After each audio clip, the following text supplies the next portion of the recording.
Remote, nous on est full remote depuis le début. Mes 2 associés sont à Bordeaux, moi je suis à Paris, une des commerciales est à Marseille. On a un dev qui a passé un mois à Dubaï et qui va se barrer en Guadeloupe, je crois, là maintenant. Alors moi j'ai pas vraiment d'horaire, ça dépend un peu de ce que j'ai fait de la veille. En ce moment je suis plutôt 8h30, faute de temps. Mais après chacun fait ce qu'il veut. Je sais pas trop s'il y a vraiment une différence sur le coup. On va dire digital pour faire genre, mais... Les deux, ensemble, franchement, alors ça c'est un problème, tu vois, c'est pas de me poser cette question. Les gens pensent que quand on automatise, on peut pas personnaliser. Les gens qui font de la bonne automatisation, ils vont faire plein de séquences différentes en adaptant en fonction des fameux personnages ICV dont on a parlé avant. Bah, multicanal. L'intérêt du multicanal, c'est d'aller relancer partout la personne et de pas avoir à se poser véritablement la question est-ce qu'il est plutôt actif sur LinkedIn, par email ou par Twitter. Les deux. Le mail permet de situer un petit peu, mais tu dois appeler au bout d'un moment ou un autre. L'intérêt d'allier les deux, c'est que au moins ton call il n'y a pas de but en blanc. Quand tu l'as au téléphone, je vous ai envoyé quelques mails, ah oui, je vois de qui vous parlez, etc. Mais tous ceux qui pensent pouvoir vendre sans faire des calls se trompent un peu quand même dans la vie.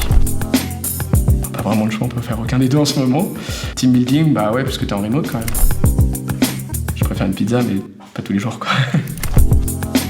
Je vais être méchant pour le coup, mais le problème de Gross, c'est que le gros hacking à une époque, c'était vraiment des compétences de personnes qui vont vraiment essayer de découvrir des choses nouvelles et de hacker les choses. Maintenant, en fait, c'est devenu beaucoup de personnes qui ont lu 3 articles et qui disent qu'ils font du gros hacking. C'est plus du sales ops, en fait.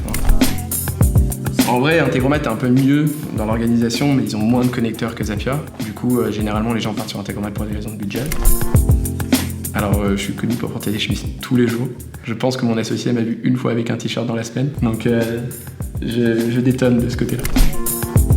Les deux vont ensemble, en fait. Tu peux acquérir comme un bourrin et si les gens restent pas, tu vas perdre du fric. À l'inverse, si tu as 100% de rétention avec un seul utilisateur, ça sert à rien. Donc, les deux.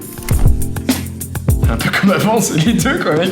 Non, le closing est important, c'est celui qui est le plus difficile à faire et généralement les gens travaillent beaucoup à la prospection, automatisent la balle, utilisent des outils comme la grosse machine sans réfléchir à la fin du funnel, le travail de closing, d'accompagnement. Je pense que le closing est généralement sous-estimé, sous-travaillé et un jour on finit bien avec la grosse machine, ça serait de faire des choses qui accompagneraient plus sur la fin. Des suggestions de YouTube, mec. T'arrives dessus, tu fais « Ah tiens, je vais regarder » et puis tu restes 25 minutes, t'en peux plus, quoi. C'est l'algorithme qui me fait perdre plus de temps. Et si on était vraiment honnête, Netflix, je le paye pour mes parents, mais en vrai, je télécharge, donc voilà.